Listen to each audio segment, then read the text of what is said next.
La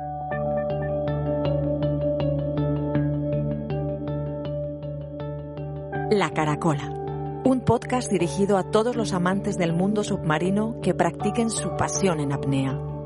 Quédate con nosotros, ventila bien, toma una buena bocanada de aire y disfruta de los siguientes minutos bajo el gran azul.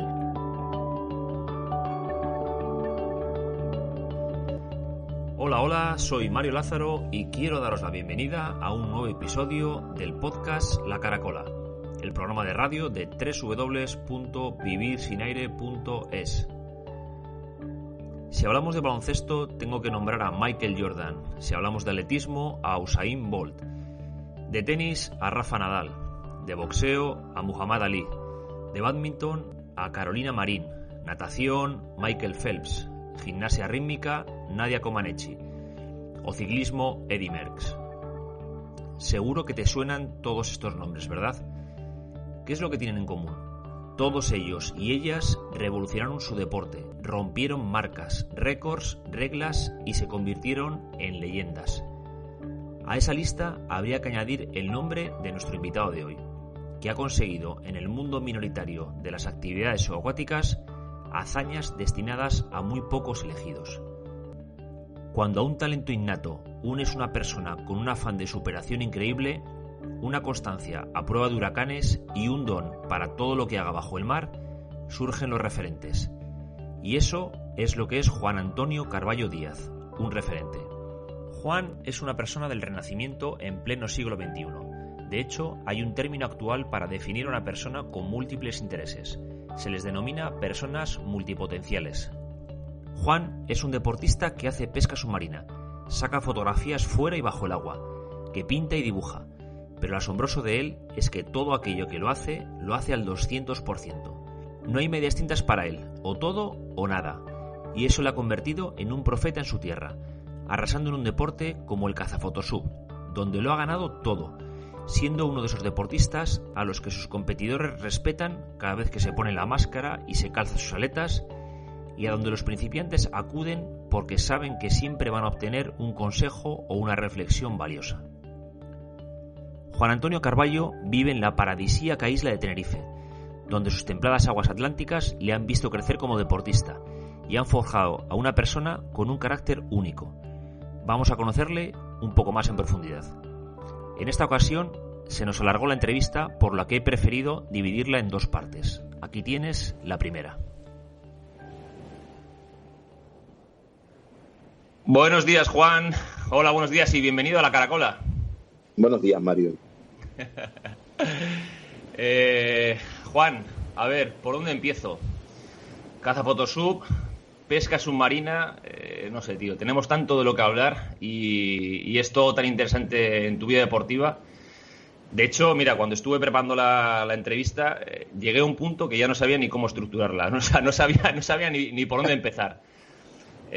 Además, bueno, también quiero apuntar que me gustaría que los oyentes supieran que esta entrevista no puedo ser imparcial, ¿vale? Ni hacerte preguntas entre comillas normales como otros invitados, porque Juan es uno de mis mejores amigos y esto hace que esta entrevista sea muy especial para mí.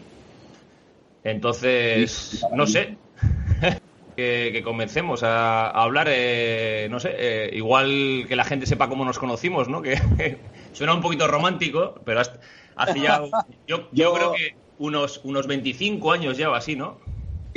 Sí. Y hace 2 semanas, unos amigos nuestros tuvieron un pequeño fallo horario. Y siempre cuento el fallo horario con el cual nos conocimos. Por eso nunca a partir de ese día digo las 7. Sí. Digo las 19, porque gracias a ese tremendo fallo de comunicación, Mario lo pasó mal, conoció gente, pero después, gracias a eso, forjamos una amistad que yo creo que durará la vida. Sí. Sí, pero bueno, eso fue cuando yo fui a Tenerife la primera vez. Primera vez. Tú y yo la primera vez que te vi a ti bajo el agua fue en la isla de La Gomera. La Gomera, sí. En La Gomera, que yo estaba allí pescando Y quedamos un día que con este chico que teníamos amistad común, me dijo, oye, pues va a venir un amigo mío de Tenerife, va a venir a pescar y tal, y quedamos ese día. Entonces, sí, a raíz de ese día fue yo cuando te vi bajo el agua y vi cómo te movías y no sé, yo supe, digo, hostia, estoy ante un crack, No tanto. Aquí lo único que tenemos nosotros es una suerte terrible de vivir al lado del océano. Y si quieres aprovecharlo, lo aproveches. Yo creo que ese es el gran truco de a veces los deportistas canarios, ¿no? Sí. Que a veces en algunas disciplinas no han destacado pues por circunstancias logísticas más que por otra cosa. Pero cuando esas circunstancias logísticas no son tan importantes, al final ser isleño tiene sus desventajas, pero tiene su gran ventaja. No solo aquí, sino en las Baleares también, ¿no? Sí. Tenemos el mar, nosotros tenemos la gran suerte de poder tirarnos al agua pues casi todo el año. Mira, mañana mismo viene una tormenta y yo sé dónde me voy a tirar mañana. Y en tu casa viene una tormenta y no te vas a tirar en ningún sitio. Nada. ¿Por dónde entras? Entra por el suroeste. Me voy para el otro lado. ¿No? Y eso yo creo que es una ventaja, es como poder entrenar todos los días en el gimnasio sin tener que ir solo 3 veces a la semana. Exacto.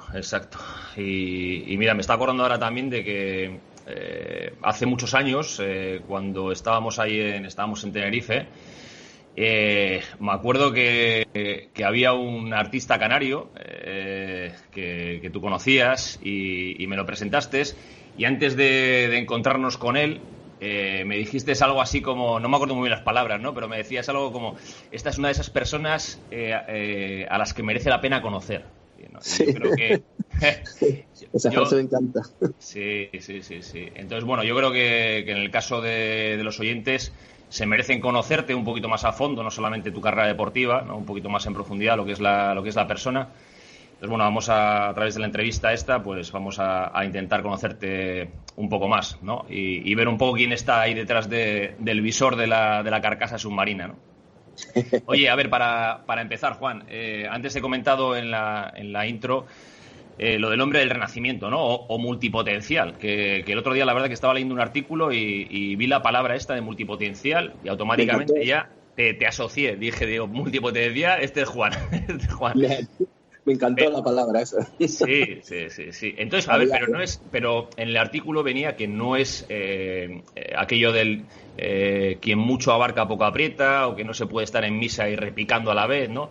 Sino que trasladándolo a nuestro deporte, a nuestro mundo, eres una persona con múltiples intereses, pero bueno, que al final siempre el hilo conductor es el mar, ¿no? Yo lo que creo es que más que a lo mejor la persona es tu corazón, ¿no? O sea, por lo que sientes pasión. Y la pasión al final te mueve. La pasión es capaz de hacer que no duermas, la pasión es capaz de hacer que te desplaces a lugares donde a lo mejor pues estás cansado, no tienes ganas. Y luego volvemos a lo mismo. El truco está en estar muchas horas, en dedicarle muchas horas a una cosa. Es la única forma de poder hacerlo bien. Y yo creo que si a ti te apasiona algo y le dedicas mucho tiempo de tu vida a esa pasión, terminarás haciéndolo bien. Eso yo lo tengo clarísimo. Yo siempre, cuando la gente va a hacer algún deporte, por ejemplo, mi hija está empezando a hacer un deporte, está empezando a jugar vóley. Sí. Y yo lo primero que le digo no es, venga, vas a hacer una máquina. Va a decir, un camino largo, es duro. Al principio serás una paquete. No tendrás ni idea, no podrás recibir la bola, no podrás sacar, no sabrás realmente ni cómo se marca un punto, ¿no? O cómo defender. Sí. Pero el día a día, la constancia, estar ahí, mirar a los demás. A mí, por ejemplo, me encanta mirar a la gente, me encanta mirar a todo el mundo dentro del agua. Me copio, me fijo, ¿sabes? Yo hace un montón de tiempo oí una exposición una persona que va dando charlas por todo el mundo y demás, ¿sí? ¿No? Decía que inteligentes en el mundo hay tres, y nosotros no somos ellos. Nosotros lo que tenemos que hacer es copiar. O sea, ¿y qué hago yo? Pues cojo un trocito de ti, un trocito de aquel, un trocito de otro, un trocito de... y lo copio. Bueno, yo he copiado de ti. Todavía, hoy en día utilizo los tensores de goma para sujetar los plomos y en la cintura, igual que los tienes tú. Eso me copio. Y la gente me pregunta ¿qué es eso? Y digo, pues esto lo usa un amigo mío en el País Vasco. Qué bueno. Y oye, ¿y siempre has sido así, con esa inquietud, esa pasión por el mar? Cuéntanos un poquito cómo era Juan Antonio cuando era pequeño. Yo vivía, parece que iba a contar un cuento, en la zona sur de la isla hace 40 años. Todavía había mucha pobreza de verdad, no estamos hablando de pobreza de la que se piensa, no, que yo soy pobre pero cobro 1.000 euros. Sí.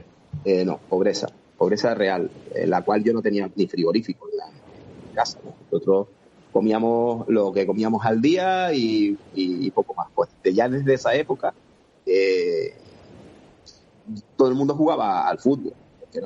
Date cuenta, yo te estoy hablando de que el baloncesto no era ni famoso, ni siquiera. Era famoso el fútbol y lo que la gente jugaba era el fútbol. Pues yo era un paquete jugando al fútbol porque no me gustaba el fútbol. Lo tenía clarísimo. Y 9 años caminaba 3,5 kilómetros, 4 kilómetros de Fañabé a la caleta de Adeje a tirarme por las tardes cuando la gente iba a jugar un rato al fútbol. Y mi afición era ir a coger pulpo y coger chocos, que son sepia. Sí, sí. Y esa era mi afición. Y yo me iba caminando con una fijita y con un bichero entre las plataneras. Sabía por dónde meterme entre las plataneras y que porque estaba prohibido meterte en las plataneras. Porque era el sustento de lo que era la población, ¿no? Y al final una persona ahí dentro parecía que ibas a robar. Yo sabía dónde meterme, tenía mis caminos y demás, y llegaba a eso, una zona que se llama La Enramada o a la Caleta de, y me tiraba 2 horas por la tarde. Y ya te estoy hablando con 10 años, 11 años, e incluso me acuerdo hasta con 9 que iba hasta abajo caminando y volvía siempre con algún pulpo, algo. Pero ibas tú solo. Yo solo. Sí, tú solo. Sí. Y ahora nos da miedo, ¿sabes? De dejar a nuestros hijos que vayan solo al colegio. Yo iba con todo por ir para abajo, me tiraba, llevaba un poco de aceite girasol, porque el aceite de oliva, vamos, era imposible ni se conocía, y me embadurnaba de aceite, era graciosísimo, me llenaba de aceite porque me habían dicho que eso estaba bien para no pasar frío. Bueno, traje, eso era, vamos a ver, qué.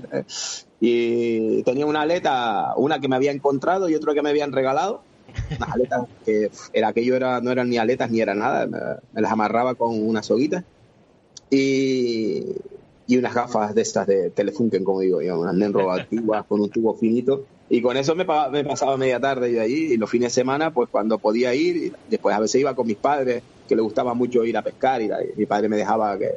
Cuando iba con mi padre me decía dónde me tenía que poner y no podía salir de ahí. Cuando iba yo solo abarcaba un montón de espacio. Sí. Qué bueno. O sea, que empezaste haciendo pesca submarina. Sí, yo creo que casi toda la gente que empieza desde muy pequeño, ser que tenga alguien en su familia que se dedique a algún tipo de actividad, hoy en día es más fácil, Mario. Hoy en día, con toda la comunicación que tenemos, la información que tenemos, es más fácil de repente tú te haces apneísta. 40.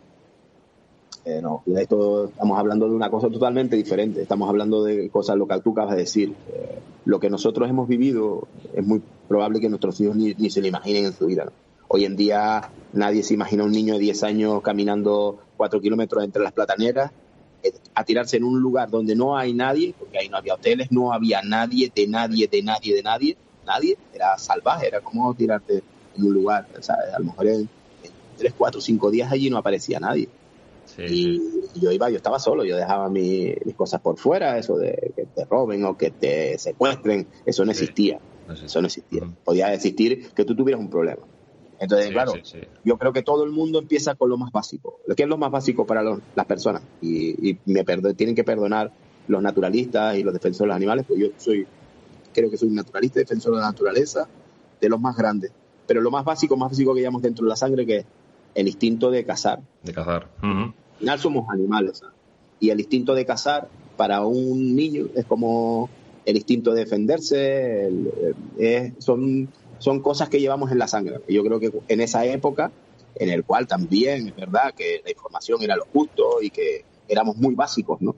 Tú date cuenta que yo llevaba para mi casa un pulpo y ese pulpo era la alegría de la casa, porque comíamos papas y plátanos. Sí. Que no, vamos a ver. Sí. Que no nos engañemos, te dije antes que no teníamos frigorífico. Claro, no, la fuente de proteína, pues imagínate. Claro, no era de su sistema.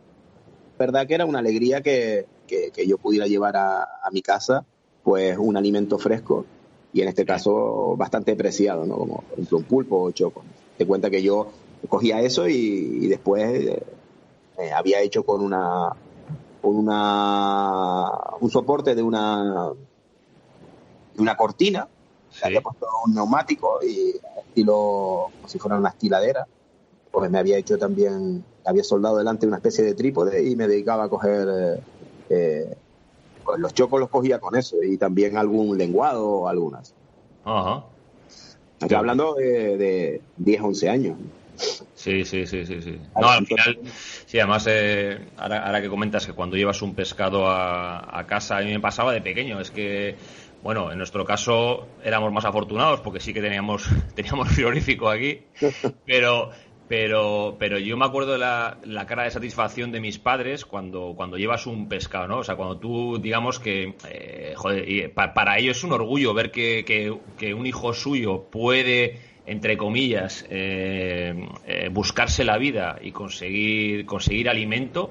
Y yo cuando le llevaba a mi madre, pues le llevaba un sargo, le llevaba una lubina a casa y el agradecimiento que tenía. Y al principio pensaba, pues seguramente será porque soy su hijo y ya está, ¿no? Pero luego realmente ahora de mayor te das cuenta que lo importante que es para ellos como padre y como padres el que un hijo tuyo se pueda buscar la vida. Claro, el otro día me lo decía cuando empezó el tema ahora hablando un poco de lo que está pasando ahora. Sí.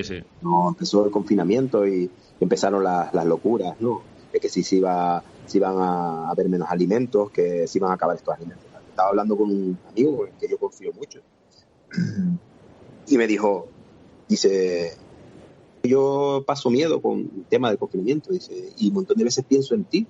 ¿Sí? Dice, sí, porque tú seguro que ese miedo no lo sientes, dice, tienes un don, sabes alimentarte, o sea, tú no serías de los que no te mueres de hambre.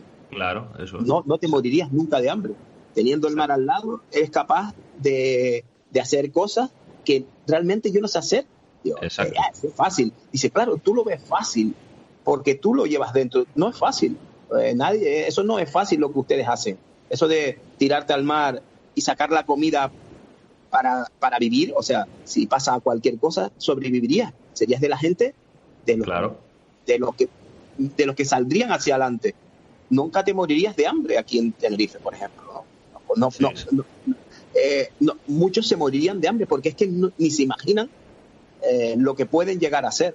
Y ese es el recurso más básico de las personas, ¿no? La alimentación. Uh-huh. Y bueno, yo creo que por ahí empezamos todos. Por eso un montón de veces cuando la gente habla de la pesca como un deporte o una actividad agresiva y que va contra el medio ambiente, ¿verdad? Creo que realmente no lo han visto nunca desde el punto de vista del otro lado, ¿no? De cómo es la realidad. Uh-huh. Lo podríamos hablar, nos extenderíamos. Sí, pero bueno, sí tienes razón. Pero bueno, que volvíamos. Yo, cuando lo que te decía eso, de cuando era pequeño, pues al final mis inquietudes eran un poco diferentes a las del resto de los niños en el aula. Siempre estaba pues dibujando peces, siempre estaba pensando en el mar, siempre estaba traquinando para poder obtener algún recurso del mar y la verdad que ya no solo era por diversión, sino era porque me gustaba, ¿no? Entonces, es que me paso divertido. Yo realmente no me reía, o sea, yo me tiraba al agua, me relajaba, me controlaba, iba conociendo cada día más y el mar me iba conociendo también a mí. También eso es importante. Tú al final te sientes cómodo en un medio cuando lo conoces, pero también sientes que él te conoce, ¿no? Sientes que es tu casa. Y eso creo que solo se forja cuando eres pequeño, cuando desde pequeño mamas eso. Ya desde grande sí, le pones toda la afición del mundo, pero las vivencias que uno tiene, sobre todo cuando es pequeño, que es más observador, que oye más, que mira, que se fija, ya cuando somos mayores nos olvidamos hasta de las cosas, ¿no? Y eso se queda grabado, yo creo, en el ADN interior, ¿sabes? En ese que tenemos, que vamos almacenando cositas. Pues yo creo que cuando eres pequeño, y yo tuve la gran suerte de eso, de vivir en una isla, de poder tener un lugar paradisíaco como es Adeje, cerca de mi casa, y bueno, y que yo estaba en predisposición de aprovechar esa oportunidad que me dio la vida, ¿no? Claro. Es que la siguiente pregunta, pero bueno, ya me la estás respondiendo, ¿no? Que la que te iba a hacer, que era a ver qué es lo que tú encontrabas en la mar. O sea, cuál era el motivo por el que tú a día de hoy sigues buceando. Realmente, Mario, al final realmente es una sensación de estar ahí, o sea, de ser parte de él. Yo creo que es lo más importante. Más que una diversión, aunque a veces por la rutina de la vida te va atrapando, ¿no? Me parece que está todo construido y mecanizado para que tú no vivas la vida que quieres vivir. Uh-huh. Y la realidad es que para mí el mar es mi otro yo. Dentro del mar me siento a gusto, me siento libre, me siento fuerte. Y una de las cosas, yo en el mar no me siento relajado. O sea, uh-huh. El relax, yo soy, en ese sentido, soy bastante escéptico de, no, que el relax, que ay, qué guay, que no. Yo soy una persona que soy bastante activa, que soy, como se dice, nervioso, ¿no? Sí. Y yo realmente ese como falso relax, uh-huh. a relajarse, yo no voy a relajarme, yo voy a disfrutar, y si tengo que nadar a tope, cansarme, y eso es lo que me gusta, ¿no? Y sí. Yo no salgo del mar, qué chachi, qué guay, no. Sí, porque realmente al final yo oigo a la gente hablar a veces y sí, tienes ese relax, pero no es relax de que estás en otra galaxia, ¿no? Sí. Es porque yo, por ejemplo, en el mar tengo todos los sentidos totalmente activos. Exacto. Pero activísimos, y sobre todo mi cerebro se activa, y como dice un buen amigo mío, cuando dicen Juanito, son los peces que te llaman, ¿no? Es como los pescadores, ¿no? Que dice, ¿por qué bajaste a esa piedra y no bajaste a la otra? Porque algo me decía que ahí que estaba ahí, ¿sabes? ¿Por qué miras a la izquierda pudiendo mirar a la derecha o al frente? Miras a la izquierda porque algo te dice, hay algo ahí, ¿no? Y eso se lleva adentro, eso se cultiva con el día a día. Y a mí me gusta ir al mar y sentir eso, sentir que mi cuerpo es instintivo, súper instintivo, y yo creo que eso es lo más fuerte que hay dentro del mar, es súper instintivo, ¿no? Yo cuando veo a la gente que se tira y realmente está intentando disfrutar o forzando un disfrute, ¿no? Uh-huh. Realmente el mar tienes que tirarte y poner todos tus sentidos al 100% y hacerles caso, ¿sabes? O sea, olvidarte realmente de la vida que nos tienen construida con el dinero, con los horarios, con el trabajo, olvidarte de eso en un momento y que tu cuerpo sea el que te indique, que tu cuerpo te diga, ¡guau, tengo miedo! Porque yo siento miedo. Sí. Digo, si es que no sientes miedo, es que no eres no eres un animal. Tienes que sentir miedo para que tus instintos estén atentos. Tienes que oír, tienes que ver, tienes que sentir. Tienes que ser bastante observador con el tema de cómo se mueven los animales, qué marcas hay en el suelo, cómo están las plantas, qué ruidos hacen, ¿sabes? Sí, porque yo creo que, hilándolo, con lo que comentas, hay gente que va al mar a obtener esa diversión que tú dices, que igual tienes en otros deportes, yo qué sé, pues no sé, jugando a pádel, por ejemplo, no sé, y me gusta el pádel, pues tú vas a jugar a pádel, y tú vas ahí a eso, durante una hora, a romperte, a pasarlo bien, a reírte, tal, a competir. pero hay gente que intenta sentir esas mismas sensaciones en la mar y entonces fuerzan el obtener esas sensaciones y la mar, yo creo que al final es un poquito como nuestro espejo, ¿no? Que siempre dicen lo del espejo líquido, pero realmente cuando pasas esa lámina de agua, ahí realmente tienes que dejarte ir. O sea, no es relájate, no, tú disfruta y deja que el mar poco a poco vaya entrando en ti, y un día, otro día, y de repente empezarán a surgir cosas que no sabrás muy bien por qué, pero empiezas a obtener respuestas del mar que solo te las da el tiempo que estés dentro del mar. Entonces, yo creo que eso es súper importante y claro, mira, también me acuerdo cuando hicimos el curso de instructores, que coincidimos tú y yo haciendo el curso de instructor de Apnea Academy con Humberto. Claro, Humberto es lo que nos comentaba, ¿no? Que tú no puedes a un alumno decirle cuando está antes de hacer una estática, relájate. No, o sea, si dices eso no se va a relajar, o sea. No. Claro, disfruta y poco a poco te vas conociendo más el y hay que estar atento porque así es la manera que tienes también de prevenir los accidentes, ¿sabes? Que tenemos en la mar, porque la mar no perdona. O sea, la mar te puede dar mucho, pero también te puede quitar todo, ¿sabes? Entonces hay que andar eso con los 5 o los 6 sentidos bajo el agua. Yo creo que ese sexto sentido del que siempre muchas veces se habla y tal, yo creo que nosotros, la gente de mar, poco a poco lo vamos desarrollando. Sí, yo eso lo creo yo, vamos, lo tengo clarísimo. Y el instinto de supervivencia, lo que tú hablas de la autoprotección, ¿no? El tema de que tienes que tener cuidado, tienes autoprotección, al final realmente es instinto de supervivencia cuando vas a la mar, ¿no? Sí. Oye, y mira, ahora que habías comentado el tema de las que ibas cuando eras pequeño, el tema de las plataneras que ibas andando por ahí, tú tenías estudios relacionados con el tema de la agricultura, ¿no? Sí, de la agricultura, sí. Sí, y el tema ese de meterte en esos estudios, ¿fue porque te gustaba o porque, por lo típico, cuando llegas a bachillerato y dices, ¿dónde me meto? ¿No? Pues me meto a económicas o me meto a... Claro, Mario, vamos a ver, estamos hablando de, claro, es una diferencia bastante importante según el lugar donde nazcas, ¿no? Sí. Inevitable de que el sur hace 30, 40 años no es lo que es ahora de Tenerife. Ahora vive del turismo, ¿qué tal? Bueno, es un sector del que se vive y pues con los estudios era lo mismo. ¿Qué podías estudiar?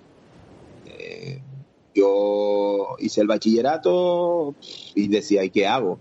Empezó a aparecer el instituto, el tema de la formación profesional, y me parecía una salida rápida y bonita para el tema de un lugar donde los recursos económicos eran muy limitados y pagarte una carrera universitaria era casi impensable, era como si fuera Estados Unidos hoy.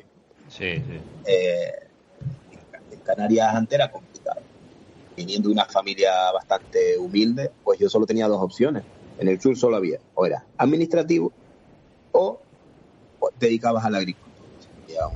Hace un profesional que era de capacitación agraria, ¿no?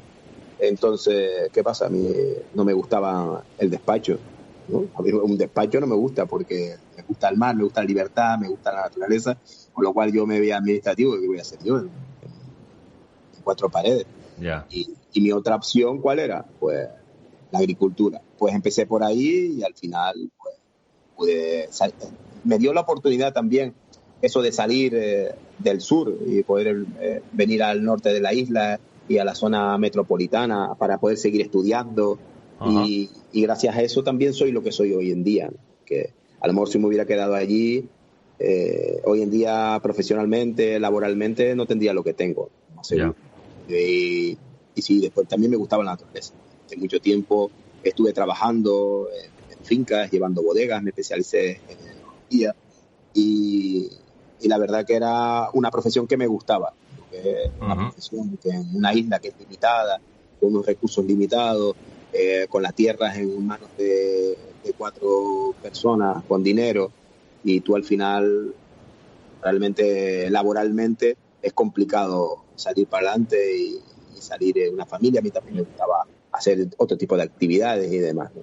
Pero volviendo a lo mismo, al final estudié agraria porque estaba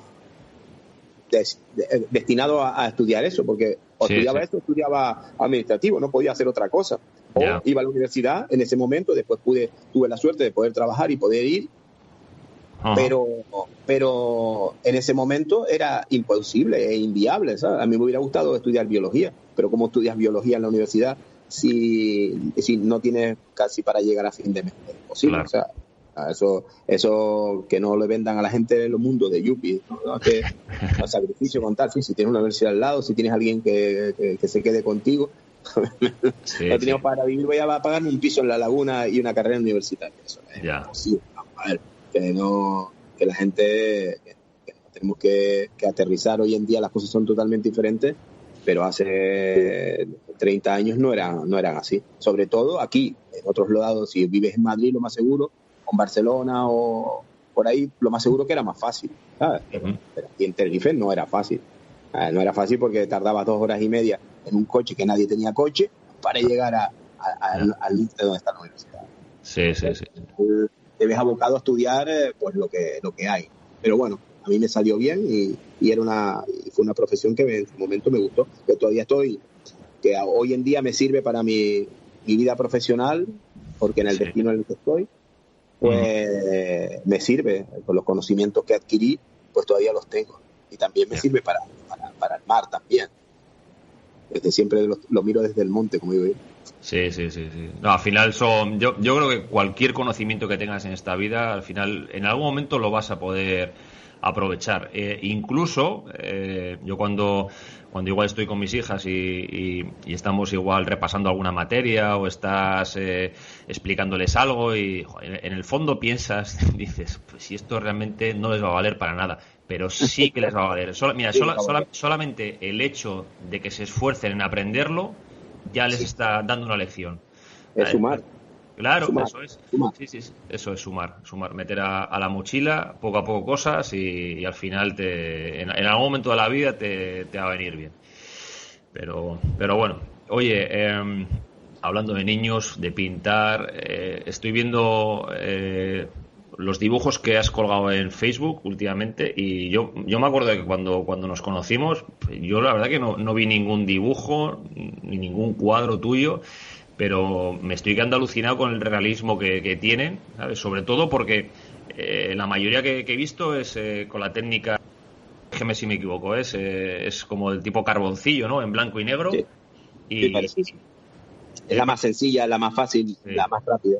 Ya te dije antes que soy una persona bastante nerviosa y los nervios te llevan a que quieres las cosas ya. Lo trabajas, pero realmente quiero hacer una cosa y quiero terminarla para hacer otra. Siempre he sido así y voy a seguir siendo así. Con la edad que tengo no creo que vaya a cambiar ahora. Me dedique a ser una persona relajada y que termine una cosita. Entonces es una técnica muy, muy rápida. Para mí es sencilla, muy fácil. Y gracias a la cuarentena, desde hace tiempo yo de toda la vida he dibujado. Lo único que dibujaba, regalaba los dibujos. Cuando tú dices, no veo nada, claro, porque yo voy regalando todo. Sí. Voy regalando las cosas. Le digo, qué guapo, ¿lo quieres? Toma, te lo doy. Porque realmente al final, si a ti te gusta y yo no tengo ningún... O sea, si a una persona le gusta una cosa, dice, qué bonito, ¿te gusta? Sí. ¿Lo quieres? Sí. A mí no me ha costado nada hacerlo, al contrario. Lo que me ha hecho es como ir al mar, es como decir, te voy a cobrar por ir al mar, ¿no? Es una cosa que me gusta, me apasiona, me distrae.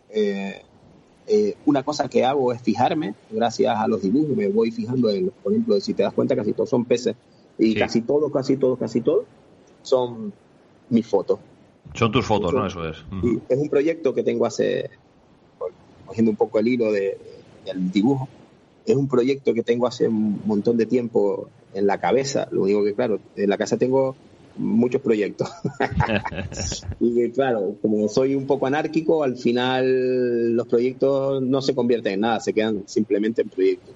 Y ese es lo más básico de todo, que yo soy capaz de encontrar un pez, lo veo con mis ojos, sí, soy capaz de fotografiarlo, lo fotografío en formato digital, soy capaz de dibujarlo, vuelvo a lo más básico que es dibujar, como en la edad de piedra, sí, dibujo mi foto y después de eso, en la tercera parte, que es la que no he completado, bueno, la cuarta realmente, que es la que no he completado, es lo digitalizo. O sea, me vengo a lo más moderno y digitalizo y le doy vida digital sí. y perpetuidad a ese dibujo.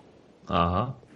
Entonces, claro, Qué bueno. si tú te fijas, realmente es mi vista, mi cámara, mi cuerpo dibujando y las nuevas tecnologías, en lo cual lo cuelgo ahí para que quede para toda la vida. Y es un regalo que le hago yo a la gente que quiera verlo, ¿no? Sí.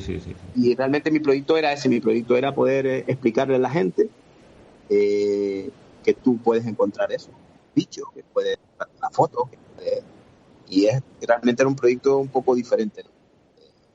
En el sentido, me hubiera gustado en algún momento, que pues, lo haré, sobre todo hoy en día con el tema de las redes sociales y demás, poder regalar eso.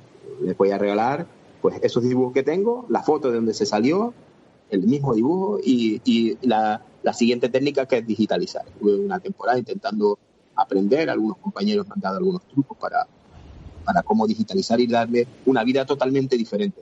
Darle colorido, darle fondos, en formato digital. Sí. Y estoy con eso, que algún día lo haré cuando tenga tiempo. Qué bueno. En la segunda cuarentena, en el segundo confinamiento que tengamos, igual. Pero no. Igual le metes caña ahí. Joder, es que te estoy imaginando con 9 años, Juan, saliendo del mar y dibujando lo que estabas viendo bajo el agua. ¿Eso nunca lo hiciste? Sí. Ah. Sí. Me dedicaba en clase, por eso me llevé un par de coscorrones. Habré hecho 10 millones de pulpos en mi vida en clase de lengua, ¿no? En francés. Qué bueno.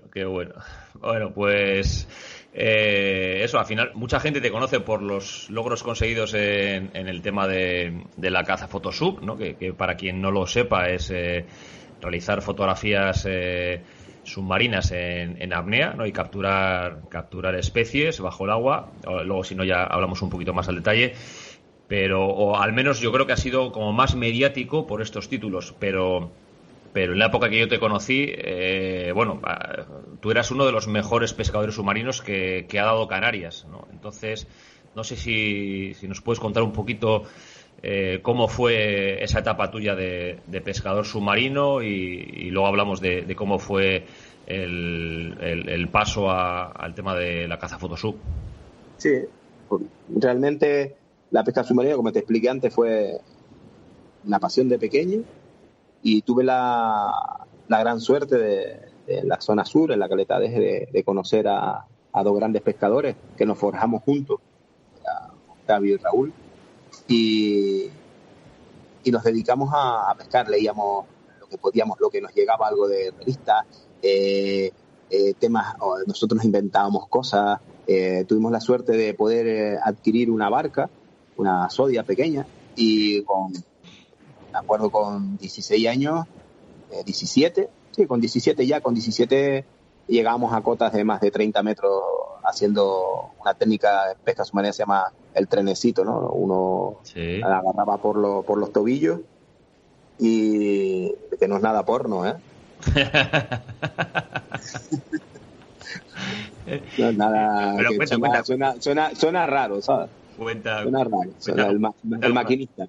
Suena raro. Pero pues nos empujamos y alcanzamos profundidades bastante importantes, haciendo verdaderas locuras y barrabasadas. Eso sí lo digo porque hoy en día hacen cursos de apnea, tienes un montón de información en todas las redes sociales, unas más veraces, otras menos, pero bueno, tienes la información y tienes tal. Y bueno, eso nosotros hiperventilábamos, si nos daban algún tipo de samba, pues no pasaba nada. Nos recuperábamos y volvíamos otra vez a hacerla. Al final éramos putos supervivientes, cosas que hoy en día no las permito que las haga nadie. Sí. Pero las hacíamos. Y yo creo que eso también nos forjó, pues ya pudimos adquirir conocimientos de gente que sabía más. Hubo un boom ahí de la apnea con Humberto Perisari y Pipín bastante importante en toda esa época, un mundo de la apnea. Date cuenta, yo ya pescaba profundo cuando un día un gran amigo nuestro, Paco González, me dijo que existía una cosa que se llama apnea. Mierda es eso, ¿sabes? Y nosotros pescábamos ya a más de 40 metros de profundidad. Sí. Y claro, volvemos a lo mismo. La constancia, el día a día, la pasión, al final te forja en un pescador, pues a lo mejor un poquito más destacado de los demás. ¿Pero por qué? Volvemos a lo mismo. Porque realmente al final no es que seas mejor, es que le dedicas mucho tiempo y mucha pasión a eso. Yo cuando veía a la gente que me decía, o cuando yo veo en los campeonatos hoy en día, ¿no? Que la gente dice, me voy a ir de turismo, ¿no? Y yo realmente me tiro al agua. Entonces, claro, en lo que tú estás de turismo, yo estoy en el agua. Esa suma al final te hace destacar un poquito más que los demás. Y en la pesca yo creo que pasaba eso. Era mi pasión, dejaba todo por ir a pescar. Cuando la gente se iba de fiesta, yo realmente estaba durmiendo para poder ir al día siguiente a pescar. Uh-huh. Entonces, quieras o no, al final toda esa suma te hace ser, pues, un poquito más. Y después también en Canarias, por nuestras aguas, por nuestra forma de ver la naturaleza y la obtención también de pescados. Ahora te hablo de competición. Sí. Todo el mundo se ha dedicado a pescar profundo. Uh-huh. Y de repente aparecieron en el escenario unas personas referentes a nivel mundial, pescadores del norte, los cuales su pesca era más a la orilla, más a la espuma. Cuando Pepe empezó a destacar, ¿no?, en el mundo de la pesca submarina, PPI, nos abrió a los amantes de todo, de poder ser polifacético, tanto a la profundidad como pescar en la orilla. Porque todo el mundo habla de Pepe Viña en la orilla, ¿no? Pero yo tuve la gran suerte de poderlo ver en Mallorca, en un campeonato que se hizo en el norte, que no me acuerdo ni qué año fue, es largo, me acuerdo. Y él iba profundísimo, a 40 metros, ¿no? Entonces, claro, ahí te das cuenta de que no es que supiera pescar a orillas, que sabía pescar donde lo echaran. Y yo me quedé con eso. Ese viaje que vine de la colonia Samper, fue campeonato ahí, me vine con una experiencia muy importante, ¿no? La mía que ir a pescar a todos lados. Y al final terminé siendo en Canarias un destacado en la pesca en la orilla. En la orilla. Y la gente me recuerda aquí cuando porque tú pescabas en la orilla, güey, porque la orilla. También yo pescaba también hondo, pero al final en las competiciones me era más rentable porque es una zona que no estaba explotada a nivel competitivo. Sí. Yo me acuerdo cuando, antes comentábamos, cuando te conocí en La Gomera, yo la primera vez que te vi pescando era en una baja que está enfrente de San Sebastián en La Gomera, y esa baja estaba profunda. O sea, tú subiste subiste un abade de un fondo de 30 metros, vamos, y como si estuvieses en 5, ¿sabes? O sea, que eso Dime. Que es diferente que sí, que a mí me recuerdan aquí por el tema de la pesca a la orilla, pero creo que lo que me dio el tema de la pesca a la orilla fue poder ganar algunas competiciones y o sea, en ese caso al final aplicar un poco más la cabeza que el corazón. También un montón de veces hago en competición, tengo un montón de corazón, pero un montón de veces aplico la cabeza, soy más frío, pienso, y al final te hace obtener algunos títulos, pues más bien la cabeza más que el corazón. Sí. Que bueno, antes lo hemos comentado un poquito, pero entonces tú, siendo la pesca submarina la pesca más sostenible que hay, o sea, dicho no por nosotros que somos pescadores y seríamos igual, no seríamos objetivos para para valorarlo, sino por estudios científicos y la evidencia dice que es la pesca que hay más sostenible. ¿Por qué crees que se ataca tanto a la pesca submarina? Yo creo, a ver, tengo mi opinión, pero quiero que me des la tuya a ver si coincidimos. A ver, el mar tiene la peculiaridad de que es un recurso finito, o sea, tiene un principio y tiene un fin. Es un recurso que no se cultiva. Y todo lo que sea que alguien intente comer un poco más del pastel que otras personas, pues no les gusta, sobre todo porque hay un arraigo de propiedad dentro del humano, sobre todo de la gente del sector primario, sí, que creen que eso es de ellos. Uh-huh. Entonces, cuando tú crees que eso es tuyo y tú crees que te vienen a robar lo tuyo, que rechazas lo otro. ¿Por qué, por ejemplo, no es profesional la pesca submarina? Cuando podría hacerlo perfectamente. Estamos hablando de que el hombre se tira al agua y arriesga su vida para capturar unas especies para poder sobrevivir. Uh-huh. Porque me dirás qué diferencia hay entre un pescador que va en un barco, tira una red y la recoge desde el barco sin ni siquiera arriesgar, solo cuando el mar está malo, para llevar comida a su casa, ¿no? Estamos hablando de comida, en dinero, lo que sea. Sí, sí. ¿Por qué una persona que quiere arriesgar su vida cada vez que se tira al agua? Porque deja de respirar. O sea, convertimos un reflejo que es la respiración, que no es voluntario, ¿sabes? Un reflejo involuntario, nosotros respiramos de forma voluntaria. Somos capaces de suspender ese reflejo, que es la muerte. O sea, si dejamos de respirar, nos morimos. Para capturar, para llevar comida a tu casa, por ejemplo, porque yo siempre lo he preguntado, porque no es un arte tradicional. ¿Y qué es un arte tradicional? Claro. Entonces, yo creo que lo que pasa es que hay un pastel que tiene un fin, que hay un sentimiento de arraigo terrible, sobre todo en el sector primario. También lo hablamos de la agricultura. A ver si tú eres capaz de pasar por un huerto de un agricultor, ¿no? Y que te tira una piedra de lejos, porque tiene un sentimiento de además te miran mal, ese sentimiento de que eso es de ellos y que tú eres un extraño, pues también está arraigado en el mar. Yo creo que en el mar es peor todavía. Entonces, claro, entonces la pesca submarina no tiene cabida. También es verdad que tenemos un político y una forma de pensar en esta nación un poco complicada. Siempre van al son de lo que sean los votos. Te puedo garantizar. Yo nunca olvidaré que un amigo aquí que creó un partido político de pesca submarina. Sí. O sea, él dice, si nosotros tuviéramos un partido político de pesca submarina, ¿no? Uh-huh. La pesca submarina podría ser profesional. O por lo menos no estaría mal vista. Ya. No, yo no estoy hablando ya de hacerte profesional, de por lo menos no estaría mal vista, ¿no? Ahí te das cuenta que todo es un tema que va de lo político al arraigo por la propiedad que nos tuya. Uh-huh. Sí, que lo has dicho de manera muy suave, lo de que es complicado entrar en el mundo político, pero es así. Es una cosa que yo no entiendo.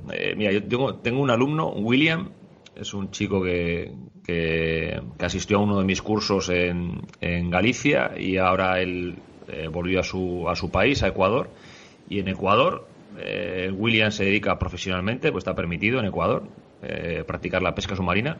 Y es más, me dice, Mario, cuando yo llego a puerto, o sea, me tratan como un héroe. O sea, lo mismo lo que has comentado tú ahora, Juan. O sea, me dicen, joder, es que estás arriesgando tu vida para sacar pescado, ¿sabes? Y tú imagínate encima en Ecuador las flotas pesqueras que hay ahí, las toneladas de pescado que sacan. Entonces, aunque a nosotros nos pueda, cuando igual él cuelga alguna foto en internet y nos pueda parecer una barbaridad lo que está sacando, bueno, lo primero es eso, que él se dedica profesionalmente a ello, pero es una ínfima parte de lo que se está sacando con las grandes factorías flotantes que hay en Ecuador, y la gente le reconoce eso, le reconoce el esfuerzo que realiza cada vez que él va al mar a ganarse el jornal. Claro, imagínate los millones de personas, yo luego siempre lo digo, ¿no? Millones de personas en el mundo que comen pescado, que está recomendadísimo comer pescado. Tú en cualquier recomendación nutricional verás que hay que comer productos del mar, siempre. Esa mayoría son de factorías vivientes, de grandes flotas pesqueras. Es imposible que se sacaran una foto porque es que no hay angular en el mercado para sacar una fotografía de lo que puede sacar un bicho del raco de eso en un día, ¿me entiendes? Sí. Eso es impensable, innombrable, y ni siquiera se paran. Ya. Esto es lo mismo. Esto es, al final, ¿qué pasa? Volvemos también a más cosas, ¿no? Los grandes se tragan a los pequeños. Tú lo dijiste, él saca una pesca, llega a puerto, él solo, y él mantendrá a su familia. Tendrá para vivir y sobrevivir, y punto. ¿Pero qué? Es como, al final, es lo más básico realmente, es como un autónomo, ¿no? Yo me dedico a esto, tengo unos conocimientos, tengo como tal, invierto en esto y podría hacer España es totalmente diferente. No nos engañemos. De todas formas, yo creo que un pescador submarino en España, menos en algunos sitios, en los demás se moriría de hambre. Si intentara pagar unos impuestos y intentar, me imagino yo, no sé, le hemos dado mucha caña, y no solo nosotros hemos contribuido también al final, todo contribuye, ¿no? El pastel hemos contribuido también, hemos dado mucha caña a nuestros recursos pesqueros. Han desaparecido o han retrocedido, y eso es evidente, hoy en día es evidente. Y Juana, bueno, pues ya que cometiste tantos errores cuando eras joven y que estuviste ahí pendiente siempre ahí en el borde del desfiladero, luego también has hecho cursos, ¿no? Yo creo que también un poquito de pesca submarina, también sé que has hecho de caza photosub y tal, pues el motivo o qué te aporta la enseñanza, por qué te metiste en el mundillo ese también de impartir cursos. Mario, yo creo que uno de los grandes regalos que hay que hacer en el mundo son los conocimientos. Los conocimientos no tienen que tener precio. Yo creo que es súper importante que la gente te pueda contar, te puedas contar las aventuras cuando eres viejo. Y si nosotros hemos cometido errores y hemos podido salir adelante y hemos adquirido unos conocimientos que nos han costado años y años y años, y yo puedo transmitir en 3 horas lo que a mí me ha costado 20 años. Y entonces creo que eso es un regalo que le estamos aportando a la gente que viene detrás, ¿no? A las juventudes, a gente que le apasiona el mar, a gente que le apasiona este tipo de deportes a pulmón libre. Y la formación lo que tiene es eso, lo único que la formación tienes que dedicarle tiempo, tienes que dedicarle mucho espacio. También es verdad, yo he dejado la formación, una de las principales razones es porque en un momento era un poco de forma simbólica y un poco altruista, y realmente han nacido escuelas, han nacido gente que vive de eso, ¿no? De ello. Que pagan sus impuestos, que tienen negocios, que tienen tal. Con lo cual, yo, por ejemplo, en el tema de la formación no he seguido dando formación, principalmente porque no quiero meterme donde otra gente está comiendo, ¿no? A la gente que está alrededor de mí, me intento transmitir lo que sé y lo que he adquirido, y que también me puedo equivocar, por supuesto, pero intento que mamen de eso, ¿no? Pero el tema de la formación, en un momento dado, pues, no había nadie aquí que trabajara de eso, pues fue bonito, apasionante.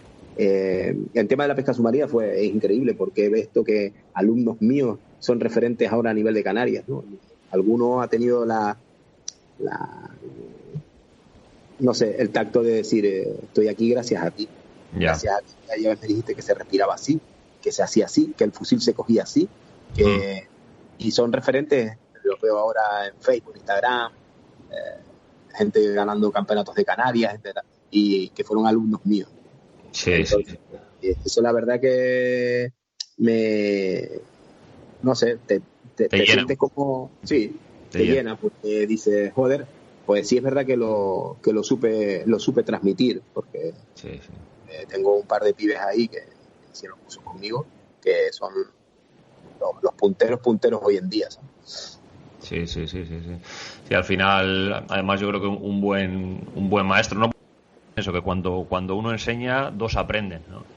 Entonces yo creo que también a nosotros como instructores o maestros también ellos te enseñan mucho. Y no es solamente dar un temario o seguir unos protocolos según la didáctica que estés enseñando, sino sobre todo saber a quién tienes enfrente, a esa persona, saber qué carencias tiene, qué miedos puede tener también, qué puedes potenciar de él, y ahí es donde se ve, yo creo que un buen instructor de pesca submarina o de apnea, ¿no? Sí, además, una de las cosas que yo siempre he defendido es que es súper importante el profe que, en este caso el instructor, que realmente se dedique a eso. Yo nunca olvidaré un curso que di de pesca submarina en la zona norte. Eran 15 alumnos. Sí. Y yo normalmente daba los cursos de pesca submarina, eran el fin de semana de iniciación a la pesca submarina, que al final les metía de todo, les metía una caña.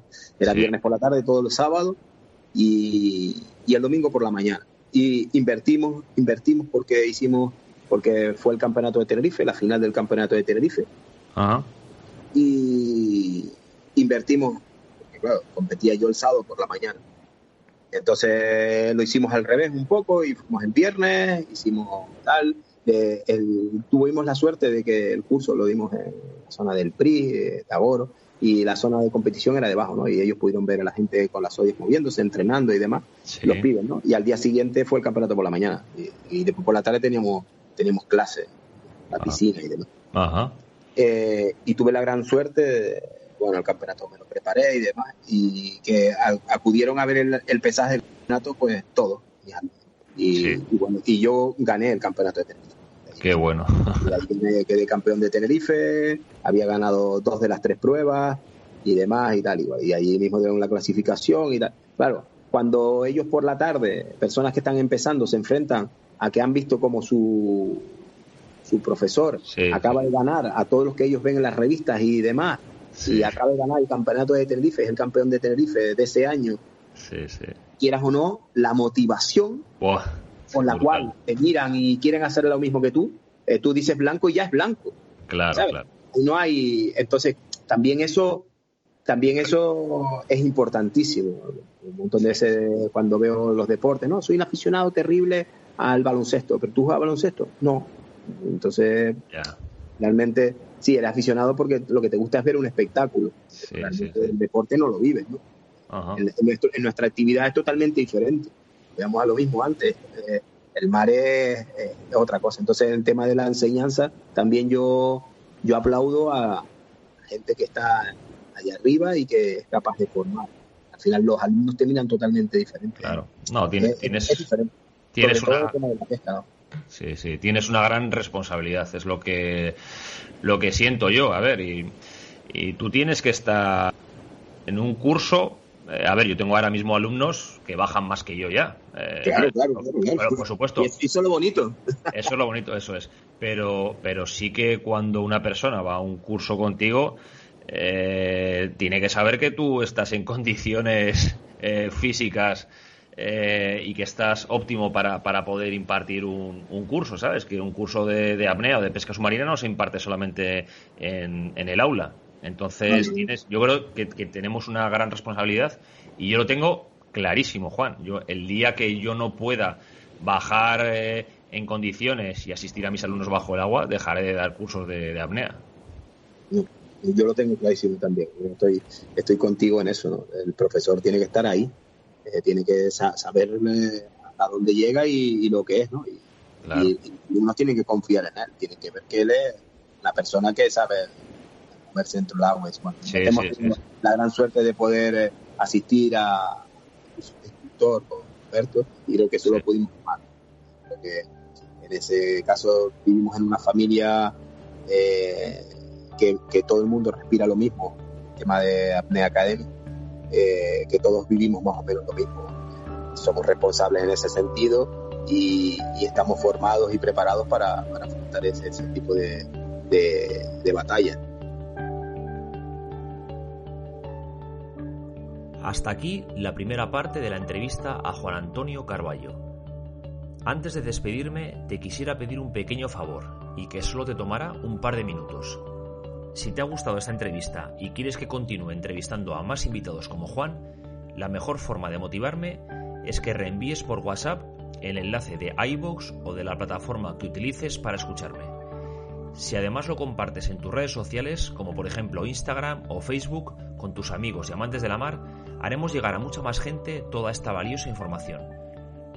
Por último, te invito también a que me hagas llegar cualquier tipo de comentario o consulta a través del micrófono abierto que tenemos a tu disposición en la web www.vivirsinaire.es para poder hacer crecer la caracola, ya que no lo olvides, en el fondo la hacemos entre todos.